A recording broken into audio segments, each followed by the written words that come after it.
Amen. Gloire à Jésus, gloire au Saint-Esprit, gloire à celui qui règne à jamais, gloire à l'Esprit de Dieu, gloire au Dieu des dieux, gloire au Seigneur des seigneurs au nom de Jésus. Alléluia. Amen. Donc, ce soir, nous allons avancer et dans la deuxième partie du message de dimanche, Alléluia, qui est vraiment très important. Et la deuxième partie numéro 2 du message par la parole de Dieu et change ta vie. Alléluia. Par la parole de Dieu et change ta vie. Gloire à Dieu. Donc nous sommes en conférence call. Amen. Et en même temps, gloire à Dieu, nous arrêtons ce message-là. Alléluia. Donc, par la parole de Dieu et change ta vie. Alléluia. Amen. Est-ce que tout le monde m'entend? Faiblement. Alléluia. Gloire à Dieu. Maintenant, c'est bon. Gloire à Dieu. Alléluia. Merci Seigneur. Donc, qu'est-ce que la parole de Dieu nous dit? La parole de Dieu nous dit clairement que au commencement était la parole. La parole était avec Dieu. Et la parole était Dieu lui-même. Alléluia. Et que toute chose a été faite par la parole de Dieu. Et que rien de ce qui était fait n'a été fait sans la parole de Dieu. Alléluia. Ce soir, il faut que tu ouvres ton cœur, que tu laisses le Seigneur te parler, que tu laisses le Saint-Esprit pénétrer la parole de Dieu à l'intérieur de ton cœur pour transformer ta vie. Alléluia. Donc, c'est important, si tu as suivi le premier message, qui est la partie numéro 1 de par la parole de Dieu, et change ta vie. Alléluia. Et ce soir là, c'est la partie numéro 2 qui va vraiment encore, où nous allons continuer, nous allons revenir et vraiment continuer et ou bien réviser pour que cela vraiment puisse transformer ta vie au nom de Christ Jésus. Amen. Amen. Gloire à Dieu. Donc nous voyons qu'au commencement de la parole, Dieu est la parole. Et que si tu veux ouvrir ta bouche pour parler de la parole de Dieu, si tu veux que dès que tu ouvres ta bouche, c'est la parole de Dieu qui sort. Il faut que tu sois rempli de la parole de Dieu. Il faut que tu sois rempli du Saint-Esprit. Alléluia. Parce que une source mauvaise ne peut produire qu'une eau mauvaise. Une bonne source ne peut produire qu'une bonne eau. Alléluia. Gloire à Jésus. Donc, et nous allons aller rapidement ce soir là. Et avant que je ne fasse la suite là, dans Jacques. Merci Seigneur. Dans Jacques 3. Jacques 3. Alléluia. Praise the Lord. Jacques 3. Merci Seigneur. Qui a Jacques 3, voilà. Merci Seigneur. Chéra, tu t'as trouvé? Verset 3. Tu peux le lire. Oui, oui. Oui. Si nous mettons le mot dans la bouche, oui, pour qu'ils nous obéissent, nous dirigeons aussi leur corps tout à fait. Verset 4. Oui, vas-y. Voici. Les navires qui sont si grands et que plus de vents impétueux sont dirigés par un très petit gouvernail. De même, la langue est un petit membre et elle se fait de grandes choses. Voici comme un petit feu peut embrasser une grande forêt. Alléluia. La Bible déclare que c'est dans le Nouveau Testament, je crois. Alléluia, amen. Donc, Jacques, c'est dans le Nouveau Testament, amen. Et la Bible déclare que comme on met le mort dans la bouche d'un cheval, le mort, c'est le fer qu'on met dans la gueule du cheval. Et c'est par ça qu'on conduit le cheval. De la même manière que ce mort est petit là, tu conduis tout son corps. Et la Bible déclare qu'un grand navire aussi qui est rempli de milliers et de milliers de gens. Peuple de Dieu, écoute ce que la parole de Dieu te dit ce soir. Et ce grand navire là, comme Titanic, alléluia, il est seulement conduit par un petit volant qu'on appelle le gouvernail. Il dit aussi, de la même manière, ta langue est comme un gouvernail de ta vie, est comme un gouvernail de ton corps. Est-ce que quelqu'un me saisit? Alléluia. Essaie d'imaginer le Titanic Le grand bateau qui peut prendre des milliers de personnes, qui peut avoir des milliers d'appartements, qui peut avoir des terrains de football, des terrains de basketball, de piscine, de toutes sortes de choses, des télévisions, des salles de ciné. Il est seulement conduit par un gouvernail de petit, de rien du tout.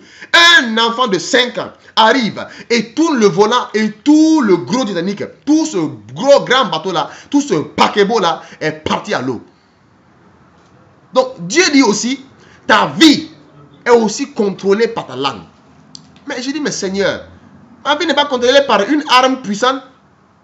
Il dit non, non, non. Et l'arme puissante dont ta vie est contrôlée par là, c'est une petite arme. Mais je dis, mais elle n'est pas contrôlée par une arme comme mon poing, comme le coup de poing. Non, non, non. Mais quel est l'organe alors?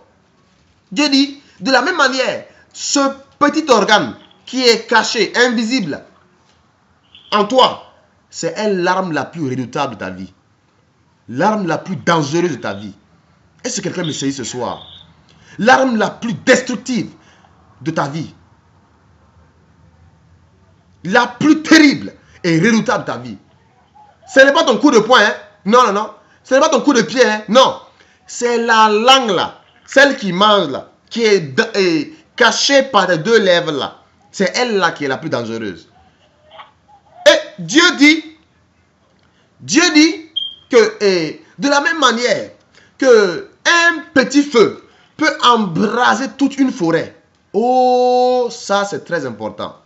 Ta langue aussi peut embraser toute ta vie, tout un pays, toute ta famille, détruire tes affaires, détruire tes choses en parlant négativement, en détruisant tes choses par ta parole. Alléluia. La Bible déclare, peuple de Dieu, il faut que nous comprenions ça très clairement. Tant que nous ne l'avons pas saisi, notre vie ne va pas vraiment aller de l'avant.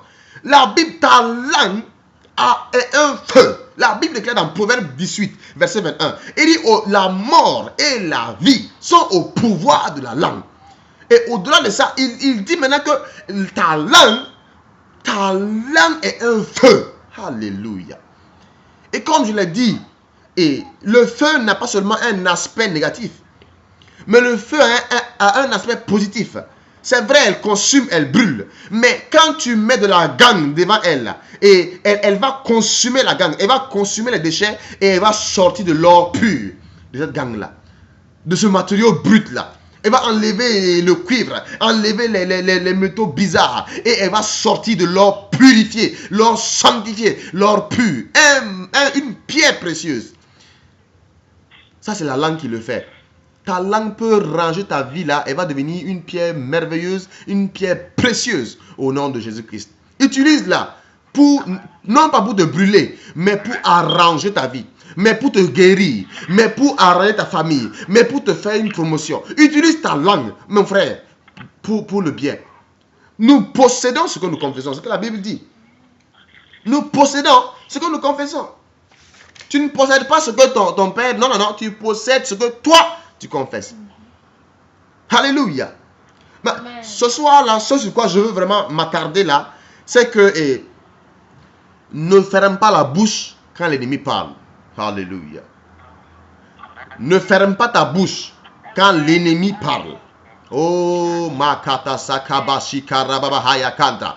Si l'ennemi te dit non, dis oui, alléluia. Si l'ennemi te dit tu n'iras pas, dis j'irai, alléluia. Si dit ça ne va pas, dis ça va au nom de Jésus-Christ. La femme n'a pas dit ça ira, ça va maintenant, alléluia. Ça ira renvoie à demain, ça va aller renvoie à demain. Dis ça va, alléluia. Dis ça va même, ça va et ça va aller au nom de Jésus. Alléluia. Nous allons repartir dans 1 Samuel, peuple de Dieu, vraiment que le Seigneur nous parle ce soir. Ce soir, c'est la suite de ce message-là. Parle la parole de Dieu. Ouh, ne ferme pas ta bouche quand l'ennemi te parle. Alléluia. 1 Samuel 17. Ne ferme pas ta bouche quand l'ennemi te parle. Sinon, tu garantis la victoire totale à l'ennemi directement. Dès que l'ennemi parle, reparle. Dès qu'il parle. Quand le diable a envoyé Jésus sur la montagne et qu'il a parlé, Jésus a dit, il est écrit. Il parle, Jésus dit, il est écrit. Il parle, Jésus dit, il est écrit. Il parle, Jésus dit, il est écrit. La Bible déclare que l'ennemi a fui, il est parti. Quand l'ennemi parle et que tu te tais, oh, tu vas échouer. Quand tu es malade et que l'ennemi parle et que tu te tais, tu vas échouer. Mais quand il parle, ne te ferme pas ta bouche. On va revenir sur ce jeune homme-là. Parce qu'il faut que nous le saisissons. La répétition est la manière la plus pédagogique pour qu'un homme puisse saisir une leçon. Pour qu'un homme puisse bien cerner quelque chose. Alléluia. Amen. Gloire à Jésus. Amen. Gloire à Jésus. Amen. Lisons alors le verset 41. Vous allez comprendre quelque chose de très important. Même si tu l'avais déjà lu. Il est important que tu le ressaisisses. Que vraiment tu comprennes l'importance de la parole. Amen. Nous allons voir ce jeune homme-là, David, et puis ce grand géant qui s'appelle Goliath. Alléluia. Un grand géant qui s'appelle Goliath. Nous voyons ici, il prit, au verset 41, le Philistin s'approcha peu à peu de David. Et l'homme qui portait son bouclier marchait devant lui. 42. Le Philistin regarda et lorsqu'il aperçut David, il le méprisa. C'est pour ça que les gens te méprisent d'abord. Alléluia. Mais c'est parce qu'ils ne savent pas d'abord. Alléluia. Tant que tu te tais, les gens vont te mépriser. Tant que tu te tais, les gens vont te rejeter. Les gens vont te bannir. Mais ne ferme pas ta bouche, mon frère. Alléluia. Amen. Tu ne sois pas un chrétien timide. La Bible dit, je ne veux pas donner un esprit de timidité, mais un esprit de puissance et de force. Les gens ne savent pas que la timidité là, c'est un esprit. Quand tu dis moi je suis timide là, tu viens de dire que tu viens de déclarer le règne de l'esprit de timidité sur ta vie. Arrêtez de dire que tu es timide. Tu es timide donc tu es possédé. Tu es timide en quoi? Dieu dit, il n'a pas donné un esprit de timidité, mais un esprit de force et de puissance. Quelqu'un me dise amen. Alléluia. Amen. Arrête de déclarer je suis timide. Tu es timide. Tu es timide. Ok. Donc tu es possédé. Parce que la timidité c'est un esprit. Et toi chrétien là, tu t'assois, tu ouvres ta bouche qui a une puissance, qui a une onction. Et tu déclares, moi je suis timide. C'est la même manière quand tu dis que moi je suis malade. C'est la même manière quand tu dis que moi je suis un fou, je suis possédé, je suis démoniaque. C'est la même chose, il n'y a pas de différence. Le blanc a modifié le noir là seulement. Et ça semble vraiment good, ça semble vraiment relax. Oh moi je suis timide. Oh. Tu es timide hein. C'est ça? Tu es timide. Ok, bonne délivrance. Alléluia. Il dit, le Philistin le méprisa, ne voyant en lui qu'un enfant blanc et d'une belle figure. Ça veut dire, Goliath regardait déjà David là, un joli enfant que je vais tuer innocemment. Et il a un joli visage comme ça. Son visage est rond. Je vais le tuer pour rien. Lui, il ne sait pas que ce n'est pas un gars timide qu'il a rencontré. Comme il a intimidé le peuple d'Israël pendant 40 jours là, il pense que ce petit là aussi va t'asseoir et peut regarder. Et c'est mal connaître David, mon ami. J'ai dit c'est mal connaître David. Alléluia. Oh, c'est mal connaître David. Donc, depuis là, il a méprisé. Par les actions, par les yeux, par ses comportements. Maintenant, la Bible, il commence maintenant à parler. Alléluia. Ça, c'est important. 43. Le Philistin dit à David maintenant. Il parle maintenant clairement à David. Il dit à David, suis-je un chien pour que tu viennes à moi avec des bâtons? Et après l'avoir maudit par ses dieux, il a maudit par ses dieux. Il ajouta, viens vers moi et je donnerai ta chair aux oiseaux du ciel et aux bêtes des champs. Et regardez des paroles d'intimidation comme ça. Quelqu'un qui vit. Et puis tu lui dis que c'est des oiseaux qui vont le manger.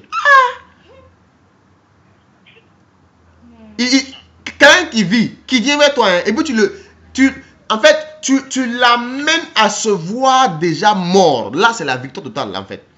C'est ça que l'ennemi fait. Il t'amène à te voir coucher à l'hôpital.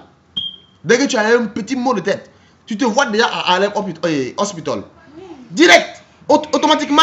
Et la maladie va commencer à avancer. Et la pensée qui domine là, c'est que moi je vais aller à l'hôpital. Effectivement, tu vas aller à l'hôpital. L'ennemi intimide par des paroles.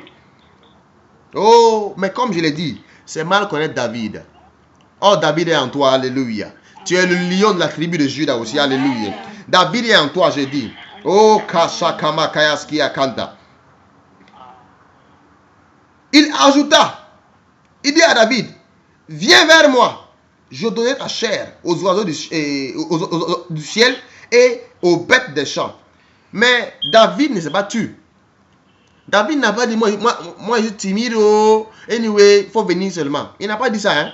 La Bible déclare que David aussi répliqua. David dit aux Philistins, face à face, yeux dans yeux, tu marches contre moi avec l'épée, la lance et le javelot. Et moi, je marche contre toi au nom de l'Éternel des armées, du Dieu de l'armée d'Israël que tu as insulté.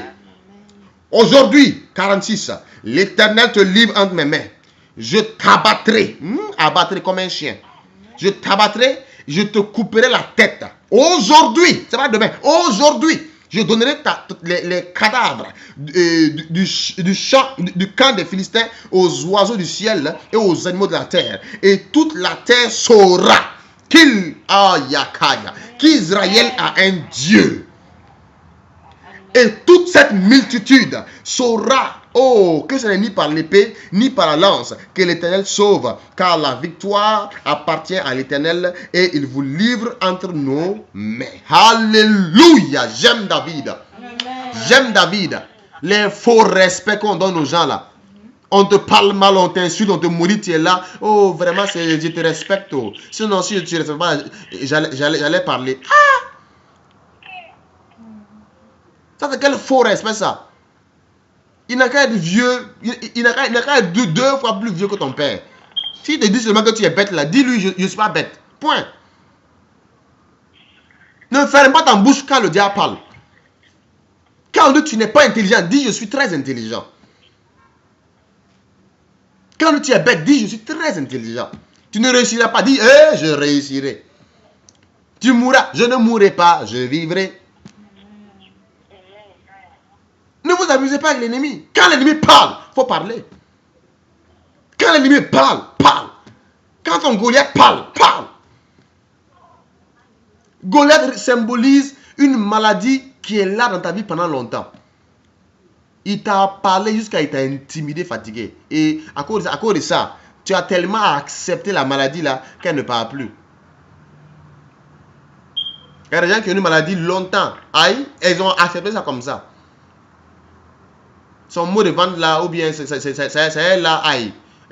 Ça fait 5 ans. Donc on fait avec, on deal avec. On va juste faire avec seulement. Il faut refuser. Refuse.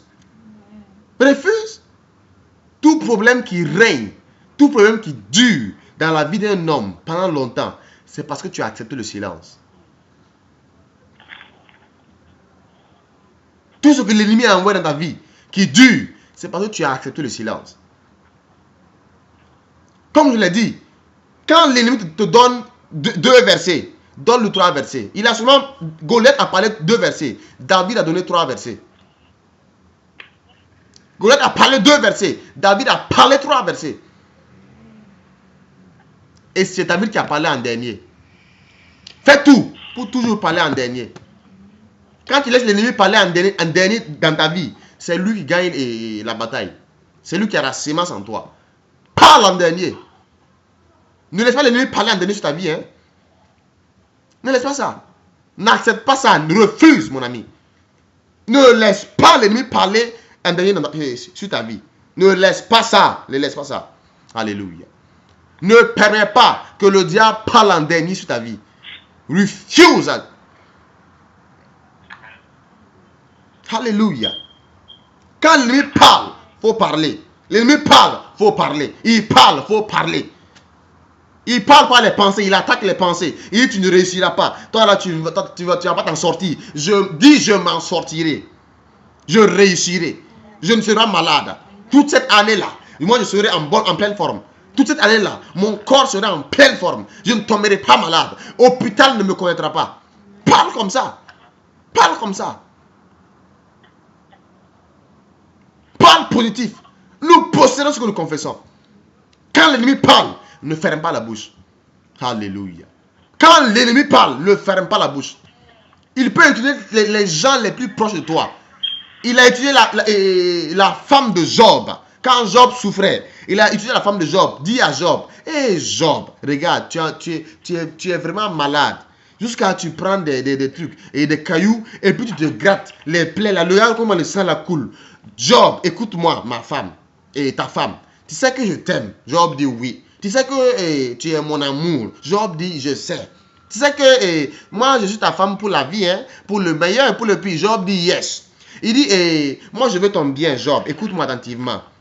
Et il faut maudire Dieu et puis tu vas mourir en paix. Ah, Job dit ma femme, je t'aime, je te respecte, hein, mais ici là, ferme ta bouche. Ferme-la. Je ne maudirai pas Dieu. C'est lui qui a donné. S'il veut, il n'a qu'à de prendre. Alléluia. J'aime les hommes comme ça. Ne ferme pas ta bouche quand l'ennemi parle. Quand il parle, il faut parler. Il parle par les tempêtes. Est-ce que quand Jésus quand les tempêtes se sont levées, quand la mer s'est levée, est-ce que Jésus s'est tué? Il a dit, mais silence. Pourquoi? Donc s'il dit, mais silence, ça veut dire que la mer parlait.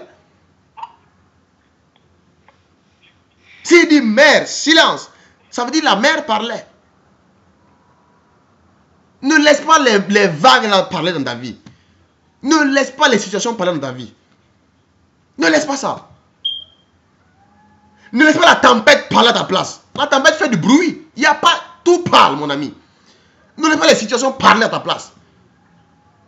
Ne laisse pas la maladie parler, mon frère. Quand tu laisses ça durer pendant longtemps, elle gagne du poids. À l'école primaire, c'est celui qui parle trop là. C'est celui qui... Il a l'impression de pouvoir frapper les gens. Oh, il peut même pas... Il peut rien faire. Mais comme sa bouche là est pimentée là.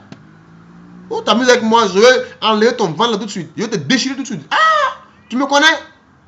Il parle, donc il est timide.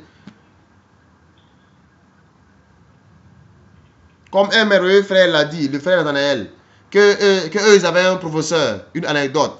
Eux ils avaient un professeur à l'école. Donc, les élèves sont nombreux, hein, mais il ne surveillait pas les élèves. Donc, il met des verres noirs et il passe s'asseoir à son bureau. Donc, étant à son bureau là maintenant, il parle maintenant aux élèves.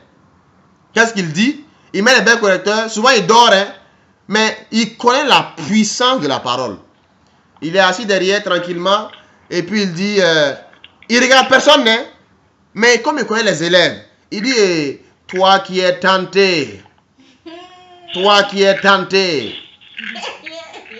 ne sois pas tenté.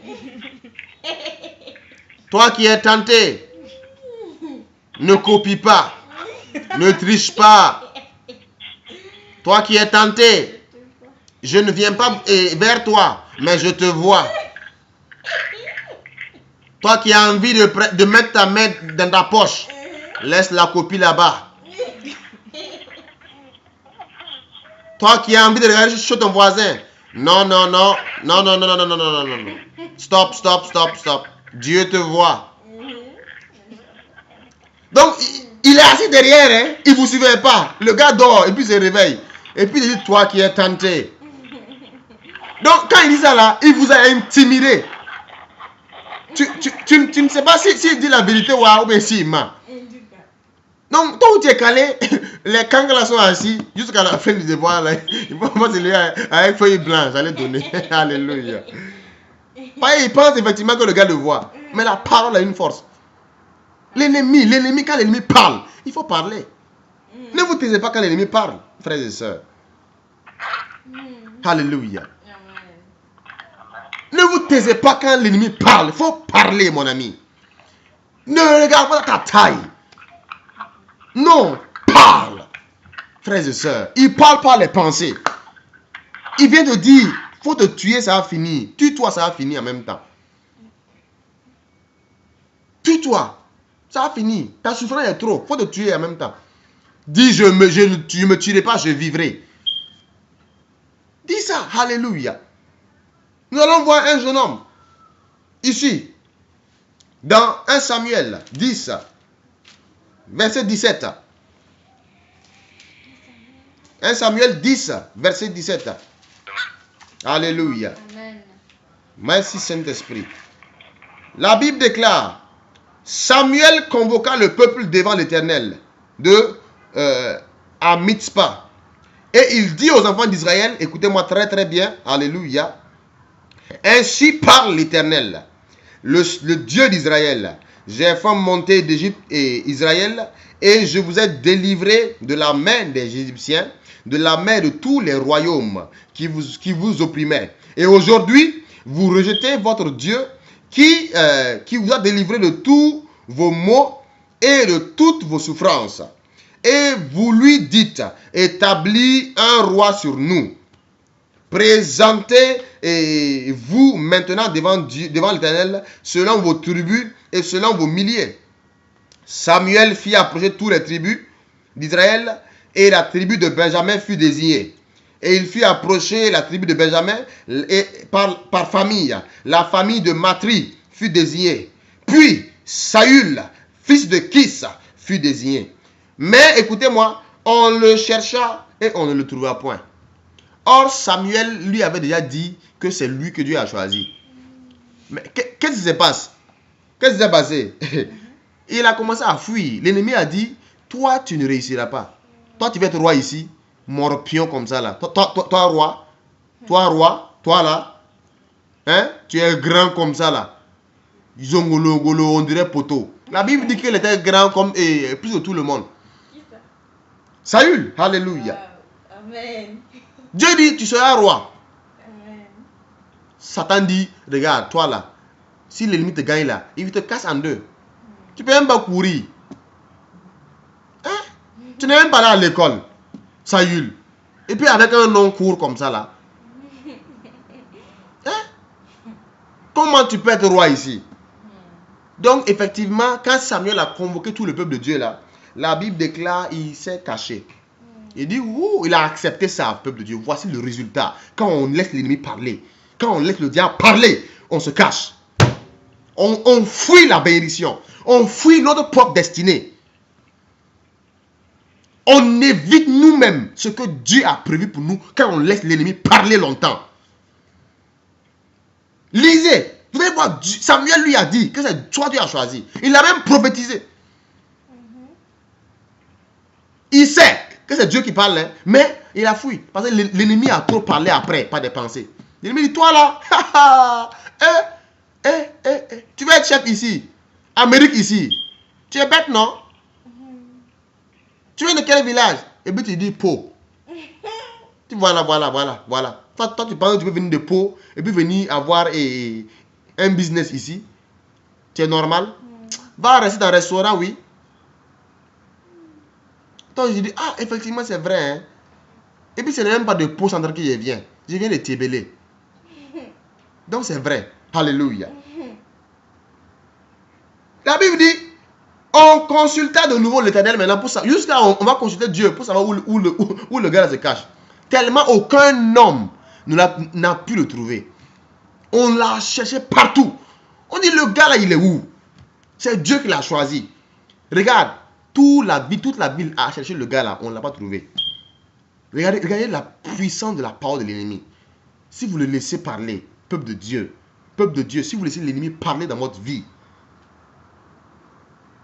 tu vas fuir ta propre bénédiction. Tu as prié pendant longtemps pour une élévation. Hein. Tu as prié pendant longtemps pour que Dieu te bénisse, Dieu te lève, Dieu comment on appelle ça, envoie la promotion. Mais quand ça va venir là, l'ennemi, si tu laisses l'ennemi parler, il va te faire te cacher ta propre bénédiction. On consulta de nouveau l'Éternel. Y a-t-il encore un homme qui soit venu ici puisqu'on voulait changer? Il y a des gens qui ont été remplacés parce qu'ils ont laissé l'ennemi parler pendant longtemps. Je ne sais pas si tu comprends ce que je viens de dire ce soir. C'est très important. Il y a des gens qui ont été remplacés dans leur poste, dans leur bénédiction, dans leur élévation, parce qu'ils ont laissé l'ennemi parler longtemps. Oh, peuple de Dieu, vous devez saisir ce message-là très profond dans votre cœur. Parce qu'ils ont laissé l'ennemi parler longtemps. Ils ont été remplacés. Mais ce soir, il y aura un remplacement au nom de Jésus-Christ. Alléluia. J'ai dit, il y aura un remplacement au nom de Jésus. Là où l'ennemi va parler, ce soir, Dieu va parler maintenant. Parce que le problème, c'est la personne qui parle en dernier. David a tout fait, parler en dernier devant Goliath. Il a diminué complètement. Goliath s'est vu comme un oiseau. Pourquoi? Effectivement, il a commencé à aller vers Goliath avec une lance. David dit, regarde, toi là, toi grand gongolo comme ça là, je ne vais pas venir avec une épée, hein, et puis bouclier, hein. Je vais venir avec lance-pierre. Parce que tu es un oiseau, c'est un hamburger seulement, tu es rempli d'hamburger seulement, il te lance, tu es à terre. C'est comme ça, il faut parler. Ne laisse pas l'ennemi parler pendant longtemps dans ta vie. Et l'Éternel dit, voici, il fallait qu'on réconcilie l'Éternel. Il fallait qu'on consulte l'Éternel à nouveau. Sinon, Saül avait échoué comme ça. Ce soir-là, c'est une consultation à nouveau de l'Éternel ce soir pour toi.